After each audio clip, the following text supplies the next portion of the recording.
Hello सांग मैंने केमिति अछंती आशा करछि समस्ते बहुत भलरे थिबे। आपण समस्तंको मो तरफरु जय गुरु। ठाकुर डाकुछि आपण भलरे रुहंतु, सुस्थरे रुहंतु, आपणकर पूरा दिनटी मंगलमय हो आ भलरे भलरे कटि जाओ। तो मु भी भलरे अछि सबुदिन भलिया हेइ आउटे सुंदर ब्लॉगर आरंभ आ ए सुंदर ब्लॉग को मु पुष्प आपण समस्तंको स्वागत करूछि। तो गला काल भिडियो जोटू एंड करथिनी भिडियो सेउटू स्टार्ट होची। तो देखिथिले तो बड़ी बिछे कि मु तळुको आस्थिनी। तळुको आसला परे घर बहुत सारा काम थिला। मु कहथिली ना गाय बंधा हेतिला, गाय दुहिथिनी, तापर गाय की बिलुको फिटा हेतिला, तुराणी पानी देकी गाय की बिलुको फिटा हेतिला, तापर आसिकी बासन कुसन जहा थिला सब धुआ धुई करथिनी। धुआ धुई कर साइला परे तापर कन्ना बाबा जाइथिले ठाकुर पूजा करिया पई कि मु आस्थिनी कन्ना परिया पत्र काटिकी भजा बसिया पई भजा बसेमी। भजा बसेकी आज समस्त आमे पखाळ खाइदबा। आज आ रुटी बनिया पई कि समय नाही। आम बाबा कहले कन्ना आमे समस्त आज पखाळ खाइदबा।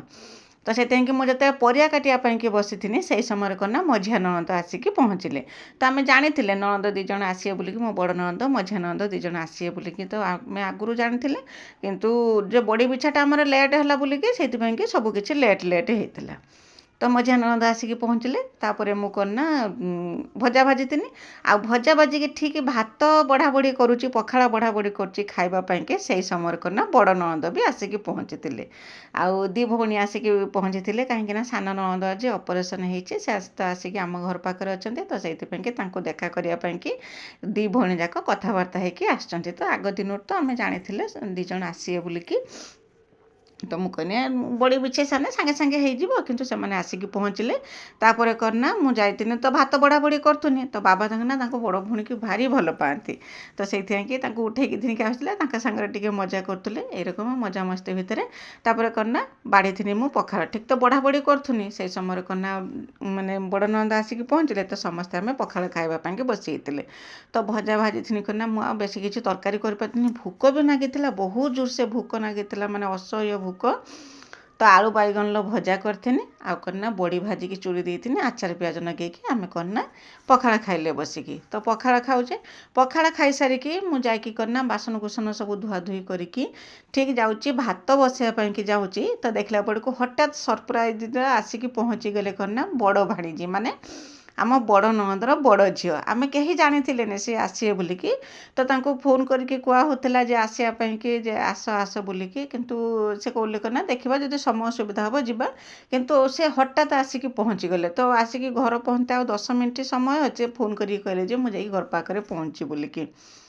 तो आउ खुशी सीमा भी रही ठिकना रही जे एत खुशी लगे बहुत दिन पर से आम घर को आज आसी कहीं आम घर टू घरटा टी दूर आमको टी अपिठी जेरक मो ननद मान घर आम पाखापाखि जिते सांगे सांगे जाकि फेरिकी आसी हम किंतु भाणीजी घरटा टी बहुत दूर हो से जावाक है गोटे दिन समय दरकार जी भी जीव सी आसना कि आम गने जी भी गने गोटे दिन समय दरकार सकाଳେ गने संध्या सुधा आसी हम से सब आसिया टिके हो पारे ना एरकम कर्म कार्य भल मंदे जावासिया पारे मु तो बहुत चेष्टा करपाई किंतु मत समय हो पार ना एमती कौन पाख आख होती जाकि सांगे सांगे घर काम दाम सर देकी जाकि सांगे सांगे बुलिकी आसी हम किंतु सेटे दूर जगह जुगुरु सांगे सांगे जाकि बुली आसी हुए बोलिकी मु भी जापारू ना घर को आ सी आसिकी पहुँचला आ सांगरे करना तार छोट पुओ आ झील को धीनिकी आसला से नाती नातुणी हे मोर आ से नातिया एत बदमाश होता से देखा छोट होता मुझे देखी छोट बेले आम घर को आसला से मु भिडियो बनाऊली आम घर को आसला आ जो पूरा छोट होता तापर तो मुझे जाइथी ननद घर को जो जाइथी सेठी भी भेट होता सागर आबे करना भल रकम कथा कहलानी आ समस्त को चिन्ह पारुची से करना डाकुची एटा मामू अजा घर बोलिकी कहूँ कहीं ता मार यहाँ मामू घर आ तार एटा अजा घर तो सहीटा को सी मामू अजा घर बोलिकी कहूँ। तो नातिया सांगर खूब नागिले नागिकी तापर रोषेबास लेट तो होता हाँ आउ कौन करवा तो आसिकी पहुँचला खिया पिया आ समस्ते आसिकी पहुँचला टिके सांगे कथबार्ता होगी भात बसला बेलू टे लेट होता सांगे करना समस्ते जो आसिकी पहुँची एत दिन पर आउ जा पाते तो किसी बनईकी दे हेनी टे कि बनई स्पेशल बनई खाली मुझे एकला बनई ना मत समस्ते साहाय्य करते सान ननद सीना किसी करना ऑपरेशन होलिकी तो बड़ ननद मझिया ननद समस्ते साहाय्य करते रोषेईर आ रोषेईबास आमर सरी जाता आना भाणीजी करना बेसी समय पाई रही पारे माने घर को जबार संध्या पूर्व जाकि घर पाखे जाकि पहुँचते हम आउ ସେଇଥିପାଇଁ କି ତାଙ୍କୁ ଆଗର ଖାଇବାକୁ ଦେଇ ଦେଇଥିଲେ ଆଉ ସେ ଖିଆପିଆ ସରେଇକି ସେ କରିନା ଆଗର ବାହାରି ଯାଇଥିଲେ। ବାହାରିଗଲା ପରେ ତାପରେ ଆମେ ସମସ୍ତେ ଖିଆପିଆ କରିଥିଲେ, କାହିଁକିନା ଦୂର ରାସ୍ତା ଛୁଆଙ୍କୁ ନେଇକି ସେ ଯାଇକି ବି ପହଞ୍ଚିବାର ଅଛି। ସନ୍ଧ୍ୟା ପୂର୍ବରୁ ଜେରକମ୍ ହେନେ ଯାଇକି ପହଞ୍ଚିବାର ମୁଁ କହୁଥିଲି, ତାଙ୍କ ଘର ବହୁତ ଦୂର ବୁଲିକି ପହଞ୍ଚିତେ ହେବ। ତ ସେଇଥିପାଇଁ କି ଖିଆପିଆ ସରେଇ ଦେଇକି ଯେତେବେଳେ ରୋଷେଇ ସରିଲା ସାଙ୍ଗେ ସାଙ୍ଗେ ତାଙ୍କୁ ଦେଇ ଦେଇଥିନି ଖାଇବା ପାଇଁକି। ଦେଇ ଦେଇକି ନା ସେ ଖାଇ ଦେଇଥିଲେ, ଖିଆପିଆ ସରେଇକି ସେ ବାହାରି ଯାଇଥିଲେ। ତାଙ୍କୁ ସବୁ ଯାଇଥିଲେ ଆମେ ବାଟି ଦେବା ପାଇଁ ଯାଇଥିଲେ। ଏଇ ହେଉଛି ଆମର ଏ ନାତିଆ ଆଉ ନାତି ନାତୁଣୀ 2 ଜଣ। ଭାରି ବଦମାସ, ମାନେ ବହୁତ ଗେଲା ବି ସିଏ ହେଉଛି। ଆଉ ବାବାଙ୍କର ତାର ବିଲକୁଲ ବି ନାହିଁ। କହିଲା ଯେ ବାବାଙ୍କ ଉପରେ ରାଗିକି କହିଲା ମୁଁ ଆଉ ତମ ଘରକୁ ବିଲକୁଲ ବି ଆସିବିନି। ଆଉ ମାନେ ଖୁସିରେ ଫାଟି ପଡ଼ୁଥିଲା ଘରଟା, ଯେମିତି ଖାଲି ଉଠୁଥିଲା ପଡ଼ୁଥିଲା, ଭାରି ଖୁସି ଲାଗୁଥିଲା। କିନ୍ତୁ ସନ୍ଧ୍ୟା ସମୟ ବେଳକୁ ଯେ ଫାଙ୍କାକୁ ସେଇ ଫାଙ୍କା ହେଇଗଲା, ସମସ୍ତେ ପଳେଇଗଲେ। କାହିଁକିନା କର୍ମମୟ ଜୀବନ, ସମସ୍ତେ ମାନେ ଜଞ୍ଜାଳ ଭିତରେ ରହିଛନ୍ତି। କିଏ ଗୁରୁ ଗାଈ ଛାଡ଼ି ଦେଇ ଆସିଛି, କାହାର ଶାଶୁ ଶ୍ୱଶୁର ଅଛନ୍ତି, ଏରକମ ସମସ୍ତେ ତ ଆଉ ରହିପାରିବେନି। ତ ଭାଣିଜୀ ଆମର ପଳେଇ ଯାଇଥିଲା, ବହୁତ ଦିନ ପରେ ଘରକୁ ଆସିଥିଲା। ଭାରି ଖୁସି ଲାଗୁଥିଲା ବହୁତ ଦିନ ପରେ, କାହିଁକିନା ଦୂର ବାଟ ଯୋଗୁରୁ ଯିବା ଆସିବା ଟିକେ ହେଇପାରେ ନାହିଁ, ମାନେ ଭଲ ରକମ ଯିବା ଆସିବା ହେଇପାରେ ନାହିଁ।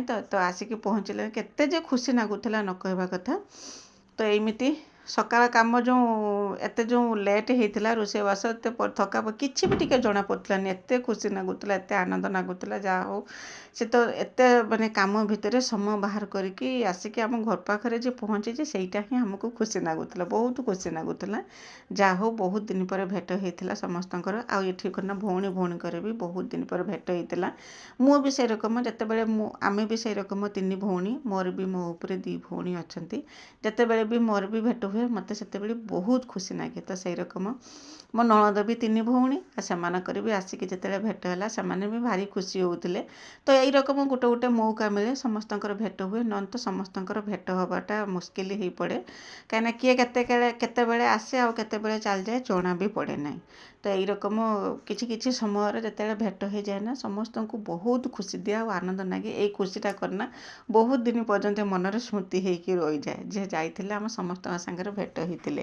ଏଇଟା ତ ହେଉଛି ଜୀବନ, ଆଉ କ'ଣ କରିବା, ଝିଅ ଜନ୍ମ ତ ଏମିତି।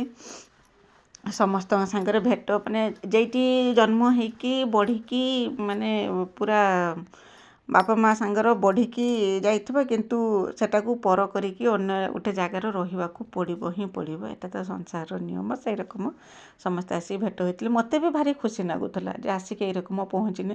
ମୁଁ ତ କୁହେ ଏରକମ ସବୁବେଳେ ଆସିକି ଏଇ ରକମ ହସ ଖୁସି ହେଇକି ଯାଅ, କାହିଁକିନା ମୁଁ ବି ଯେରକମ ଝିଅ, ମୋ ନଣନ୍ଦମାନେ ବି ସେଇ ରକମ ଝିଅ ଯେତେ ବୁଢ଼ୀ ହେନେ ବି ବାପଘର ପାଖରେ ତାଙ୍କର ଲକ୍ଷ୍ୟ ଥାଏ, କାହିଁକିନା ସେଇଟା ତାଙ୍କର ଜନ୍ମ ମାଟି। ସେଇ ଘରେ ସେ ବଡ଼ ହେଇଛନ୍ତି, ସେଇଠି ତାଙ୍କର ମା ବାପା ଦାଦା ଖୁଡ଼ି ବଡ଼ ମା ବଡ଼ ବାପା ଭାଇ ଭଉଣୀ ସାଙ୍ଗସାଥି କ'ଣ ନା ମାଟି ଧୂଳି ସାଙ୍ଗରେ ବି ତାଙ୍କର ସମ୍ପର୍କ ଥାଏ। ଗୋଟେ ଝିଅ ଯେତେବେଳେ ଜନ୍ମ ହେଇଥାଏ, ଗାଁର ମାଟି ଧୂଳି ସାଙ୍ଗରେ ବି ସମ୍ପର୍କ, ଏତେ ନିବିଡ଼ ସମ୍ପର୍କ ଥାଏ ଯେ ତାକୁ ମଲା ପର୍ଯ୍ୟନ୍ତ କେବେ ବି ଭୁଲି ହୁଏନି। ମାନେ ଝିଅ ଯେତେ ବୁଢ଼ୀ ହେନେ ସୁଦ୍ଧା ବି ଶେଷ ପର୍ଯ୍ୟନ୍ତ ବାପଘରକୁ କେବେ ବି ଭୁଲି ହୁଏନି, ସବୁବେଳେ ମନର ରହିଥାଏ। ମୁଁ କହିଲା ବେଳକୁ କ'ଣ ମୋ ନଣନ୍ଦମାନଙ୍କ କଥା, ମୋତେ ବି ମୋ ବାପଘର କଥା ଭାରି ମନରେ ପଡ଼ୁଛି। ଆମେ ବି ସେଇ ରକମ ଭଉଣୀ ଭେଟ ହଉ। ମୋ ମଝିଆ ଭଉଣୀ ସାଙ୍ଗରେ ସିନା ଭେଟ ହେଇପାରେନି ସବୁବେଳେ, କିନ୍ତୁ ଫୋନ୍ରେ କଥା ହଉ, କିନ୍ତୁ ବଡ଼ ଭଉଣୀ ସାଙ୍ଗରେ ସବୁବେଳେ ଭେଟ ହୁଏ। କାହିଁକିନା ମଝିଆ ଭଉଣୀ ଗାଁରେ ରୁହେନି, ସେ ବାହାରେ ରୁହେ, ଯେଉଁଥିପାଇଁ କି ତା ସାଙ୍ଗରେ ସବୁବେଳେ ଭେଟ ହେଇପାରେନି। ତ ଭାଣିଜୀ ଗଲା ପରେ ଆମେ ବସିଥିଲେ 2 ଜଣ ନଣନ୍ଦ, ମୁଁ ଆଉ କନ୍ୟା, ଆମ ଯେଉଁ ସାନ ଭାଣିଜୀ, ଯେ ଭାଣିଜୀ ଆସିଥିଲା ଇଏ କନ୍ୟା ତା ସାନ ଭଉଣୀ, ବସିକି ଆମେ ଖାଇଥିଲେ। ଆଉ ଖିଆପିଆ ସରିଲା ପରେ ସେ ତ ଦୂର ଜାଗା ଯୋଗୁରୁ ସେ ତ ଶୀଘ୍ର ପଳେଇଗଲେ। ତାପରେ ଆମେ ସମସ୍ତେ ଖାଇକି ଧୀରେ ସୁସ୍ଥେ ଯାଇଥିଲୁ, ମାନେ ଏ 2 ଜଣ ଯେଉଁ ନଣନ୍ଦ, ବଡ଼ ନଣନ୍ଦ ମଝିଆ ନଣନ୍ଦ 2 ଜଣ ଧୀରେ ସୁସ୍ଥେ ଘରକୁ ଯାଇଥିଲେ। ଏରକମ ସନ୍ଧ୍ୟା ସୁଦ୍ଧା ଯାଇକି ପହଞ୍ଚି ପାରିବେ। ଆଉ ରୋଷେଇରେ କ'ଣ କରିଥିଲି ନା, ଡାଲି ତ କରିଥିଲି, ବୁଟ ଡାଲି ଆଉ କଦଳୀ ଭଣ୍ଡାର ଡାଲମା ବନେଇଥିଲି। ସେଇଟା କ'ଣ ମୋ ବଡ଼ ନଣନ୍ଦର ଭାରି ପସନ୍ଦ। ଆଉ ବାପା ଯାଇକି ଆଣିଥିଲେ କ'ଣ ଛତୁ ଆଣିଥିଲେ, ତ ଛତୁ ତରକାରୀ ବନେଇଥିଲି। ଆଉ ବନେଇଥିଲି କ'ଣ ଶାଗ କରିଥିଲି, ଆଉ ସାଲାଡ଼, ପାମ୍ପଡ଼, ଆଉ ଧନିଆ ପତ୍ରର ଚଟଣି। ଆଉ ଯେଉଁ ଛୁଆମାନଙ୍କ ପାଇଁକି ତ ରବିବାର ତ ଆମର କେହି ଆଇଁଷ ଖାଆନ୍ତିନି, ନା ଆମେ ଖାଉ ଆଇଁଷ, ନା ଆମ ନଣନ୍ଦମାନେ ଆଇଁଷ ଖାଆନ୍ତି। କାହିଁକିନା ସେଟା ଆମ ଶ୍ୱଶୁରଙ୍କ ବେଳରୁ ଅଛି, ରବିବାର ଦିନ ଆମର କେହି ଆଇଁଷ ଖାଆନ୍ତିନି। ତ ସେମାନେ ତ କେହି ଆଇଁଷ ଖାଆନ୍ତିନି କିନ୍ତୁ ଛୁଆମାନଙ୍କ ପାଇଁକି ବନେଇଥିନି ଅଣ୍ଡା ତରକାରୀଟେ ବନେଇଥିନି କାହିଁକିନା ସେମାନେ ଏତେ ଦିନ ପରେ ଆସିଛନ୍ତି ଆଉ ସେଇ ରକମ କ'ଣ ଖାଇ ଦେଇକି ଯିବେ ନା ତାଙ୍କ ପାଇଁକି ଟିକେ ଅଣ୍ଡା ତରକାରୀ ବନେଇ ଦେଇଥିନି ବାସ୍ ଏତିକି ହିଁ ଦ୍ୱିପହରେ ରୋଷେଇ କରିଥିନି ମୋତେ ବି କହିଲେ ନା ବେଶୀ କିଛି ତରକାରୀ ବନାଅନି ଏକ ତ ଲେଟ୍ ହେଲାଣି ଆଉ ତ ଯାହା ହଉ ମୋତେ ଯେତିକି ସମ୍ଭବ ହେଇଥିଲା ମୁଁ ସେତିକି ବନେଇକି ତାଙ୍କୁ ଖାଇତେ ଦେଇକି ଖୁସି କରିବା ପାଇଁ ଚେଷ୍ଟା କରିଥିନି ତ ତାପରେ ତ ଖିଆପିଆ ତାପରେ କିଛି ସମୟ ବସିକି କଥା ହେଇଥିଲେ ତାପରେ ମଝିଆ ନଣନ୍ଦ ବାହାରିଥିଲେ ଘରକୁ ଯିବା ପାଇଁକି ଆଉ ବାଡ଼ିରେ ଯେହେତୁ ପରିବା ହେଇଛି ଆଉ ନଣନ୍ଦମାନେ ଆସିଛନ୍ତି ଖାଲି ହାତରେ ଘରକୁ ଯିବେ ନା ତ ତାଙ୍କ ପାଇଁକି ଯେଉଁ ବାଡ଼ିରେ ଯେଉଁ ପରିବା ଥିଲା ବନ୍ଧାକୋବି ଆଉ ଟମାଟୋ ତୋଳିକି ତାଙ୍କୁ ଦେଇଥିନି ବଡ଼ ନଣନ୍ଦକୁ ବି ମଝିଆ ନଣନ୍ଦକୁ ବି ଦୁଇ ଜଣଙ୍କୁ ଦେଇଥିନି ସେମାନେ ଆଗରୁ ମଝିଆ ନଣନ୍ଦ ଯାଇଥିଲେ କାହିଁକିନା ତାଙ୍କର ଗୋରୁ ଗାଈ ଅଛନ୍ତି ନା ଗୋରୁ ଗାଈ ଆସିକି ପହଞ୍ଚିବା ସମୟ ହେଲାଣି 4ଟା ସାଢ଼େ 4ଟା ସୁଦ୍ଧା ଗୋରୁ ଗାଈ ବିଲରୁ ପଳେଇ ଆସନ୍ତି ତ ସେଇଥିପାଇଁକି ସେ ପଳେଇ ଯାଇଥିଲେ କାହିଁକିନା ଗୋରୁ ଗାଈ ଆସିକି ପହଞ୍ଚିବେ ଆସିନେ ବନ୍ଧାବନ୍ଧି କରିବେ ତ ସେଇଥିପାଇଁକି ସେ ଆଗରେ ପଳେଇ ଯାଇଥିଲେ ତାପରେ କରିନା ବଡ଼ ନଣନ୍ଦ ଯାଇଥିଲେ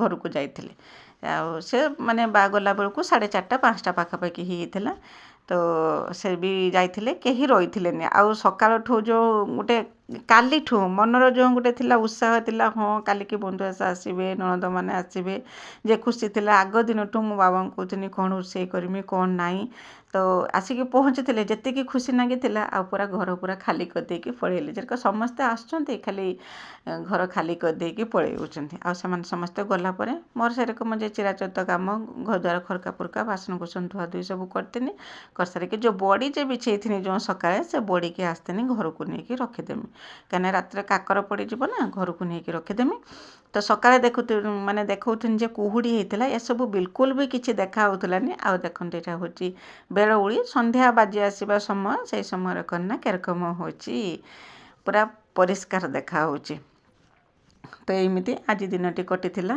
ସକାଳଠୁ ସନ୍ଧ୍ୟା ପର୍ଯ୍ୟନ୍ତ ଆଉ ସନ୍ଧ୍ୟାବେଳେ କନା ଯେହେତୁ ବଡ଼ି ବିଛେଇଥିନି ତ ଚକୁଳି ପିଠା ତ ନିଶ୍ଚୟ ଗୋଳେଇମି ଆଉ କନା କାମଦାମ ସରେଇ ଦେଇକି ସନ୍ଧ୍ୟା ଦେଇ ସାରିକି ଚାଉଳ ବି ପାଳନ ବତୁରେଇଥିନି ଚୁନା କୁଟିଥିନି ଚୁନା କୁଟିକି ତାପରେ ଭିଡ଼ିଓ ଏଡ଼ିଟିଂ କରିଥିନି ଭିଡ଼ିଓ ପୋଷ୍ଟ କରିଥିନି ମୋର ଯେରକମ କାମ ସବୁ ଥିଲା ସବୁ କାମ ସରେଇଥିନି ସରେଇକି ତାପରେ କନା ଖିଆପିଆ ଯାହା ରାତିର ସବୁ ରୋଷେଇ କରିଥିନି ଆଉ ଗଲା କାଲି ଭିଡ଼ିଓରେ ଡଲି ଦିଦି ସୁବ୍ରମଣୀ ଦିଦି ସୁଧାଂଶୁ ବାଳା ଦିଦି ଆଉ ଲିତା ଦିଦି ସୁନ୍ଦର ସୁନ୍ଦର କମେଣ୍ଟ ଲେଖିଛନ୍ତି ସମସ୍ତଙ୍କୁ ମୋ ତରଫରୁ ବହୁତ ବହୁତ ଧନ୍ୟବାଦ ତ ନୂଆ କରିକି ମୁଁ ଯେଉଁ ବିରି ଚୁପାର ବଡ଼ି ବନେଇଛି ତ ଆଜି ଯେ ମୁଁ ଭଏସ୍ ଦେଉଛି ଆଜି ତ ଅଛି ଯେଉଁ କନା ଚନ୍ଦ୍ରଗ୍ରହଣ ଆଜି ଦିନରେ କନା ବଡ଼ିଟା ଆମର ପୁରା ଶୁଖିଯାଇଛି ତ ୟାର କନା କେମିତି ଲାଗୁଛି ମୁଁ ତାକୁ କନା ଆଗ ଭିଡ଼ିଓରେ ମୁଁ ନିଶ୍ଚୟ ଆପଣଙ୍କ ସାଙ୍ଗରେ ସେୟାର କରିମି ଯେ ମୁଁ ବି ପ୍ରଥମ ଥର କରିକି ବନେଇଛି ଆଉ ପ୍ରଥମ ଥର ଆପଣଙ୍କ ସାଙ୍ଗରେ ସେୟାର କରିମି ଯେ ତା ଟେଷ୍ଟଟା କେରକମ ଲାଗୁଛି ବୋଲିକି ତ ଆଜି ଯେ ମୁଁ ଭଏସ୍ ଦେଉଛି ଆଜି ହେଉଛି ଚନ୍ଦ୍ରଗ୍ରହଣ ଦିନ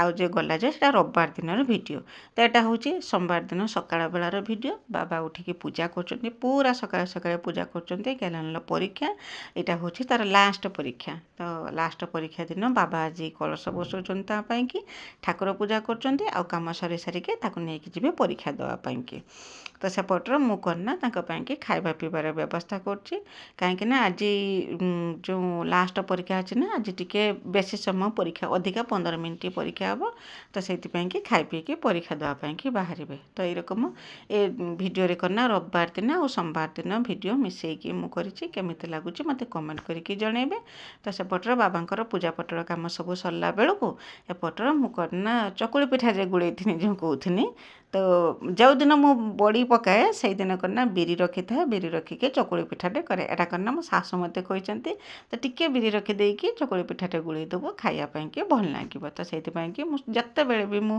ସବୁବେଳେ ଲକ୍ଷ୍ୟ କରିଥାଏ ଭିଡ଼ିଓରେ ମୁଁ ଯେତେବେଳେ ବି କରିନା ବଡ଼ି ପକାଏ ସେତେବେଳେ କରିନା ତା ପରଦିନ ନିଶ୍ଚୟ ଚକୁଳି ପିଠା ଟିକେ କରିଥିମି ଆଉ ଚକୁଳି ପିଠା ସାଙ୍ଗରେ ଯେଉଁ କ୍ଷୀର ଗରମ ଗରମ ପିଠାକୁ ଆଉ କ୍ଷୀର ତ ପୁରା ମଜା ଆସିଯିବ ଖାଇବା ପାଇଁକି ଆଉ ତ ସେପଟରେ ମୁଁ ପିଠା କରୁଥିଲି ଏପଟରେ କରିନା ଗାଲନ ବି ରେଡ଼ି ହେଇଯାଇଥିଲା ପରୀକ୍ଷା ଦେବାକୁ ଯିବା ପାଇଁକି ତ ତା ପାଇଁକି ବି ମୁଁ ବାଢ଼ି ଦେଇଥିନି ପିଠା କ୍ଷୀର ବାଢ଼ି ଦେଇଥିନି ସେ ବାପ ପୁଅ 2 ଜଣ ଖାଇ ପିଇକି ବାହାରି ଯାଇଥିଲେ ବାହାରିଗଲା ପରେ ମୁଁ ମୋ କାମରେ ସବୁ ଲାଗିଥିନି ତ ଏମିତି ମୋର କଟିଥିଲା ତ ଆଶା କରୁଛି ମୋ ଭିଡ଼ିଓଟି ଆପଣଙ୍କୁ ପସନ୍ଦ ଆସିଥିବ ଯଦି ପସନ୍ଦ ଆସିଥିବ ଚ୍ୟାନେଲକୁ ସବସ୍କ୍ରାଇବ୍ କରିକି ଭିଡ଼ିଓକୁ ଲାଇକ୍ ଟିକେ କରିଦେବେ ଆଉ ଛୋଟ ସ୍ନେହ ଭରା କମେଣ୍ଟଟେ ମୋ ପାଇଁ ଲେଖିଦେବେ ଯେ ମୋ ଭିଡ଼ିଓଟି ଆପଣଙ୍କୁ କେମିତି ଲାଗୁଛି ବୋଲିକି ଆଉ କେହି ଯଦି ନୂଆ କରିକି ମୋ ଭିଡ଼ିଓ ଦେଖୁଛନ୍ତି ପ୍ରଥମେ ମୋ ଚ୍ୟାନେଲକୁ ସବସ୍କ୍ରାଇବ୍ କରିଦିଅନ୍ତୁ ଯାହାଦ୍ୱାରା କି ମୁଁ ଯେତେବେଳେ ବି ଭିଡ଼ିଓ ଛାଡ଼ିବି ସର୍ବପ୍ରଥମେ प्रथमे आपण ही मो वीडियो देखिपारे आ मो वीडियो को आपण फैमिली फ्रेंड मान सहित टिके शेयर कर दिंतु तो मत भी टिके सपोर्ट हम कहीं आपण सपोर्ट आ भल पाइबा मत यूट्यूब रे वीडियो बनाया प्रेरणा जोगाऊँच आ साहस दूची तो जहाँ भी हो जाओ कमेंट निश्चय लिखंतु आ लाइक करने बिल्कुल भी भूलंतुनि कहीं आपणकर जो कमेंट आ लाइक मत बहुत प्रेरणा दूची ए गाँव बहुत टिके सपोर्ट करंतु एते परिश्रम करछि वीडियो बनाया कि तो ता बदल आपणकर भल पाइबा टिके ही आशा करुँची तो या पर मुझे सोमवार दिन किसी वीडियो बनई तो आज रोचे बाय बाय जय गुरु।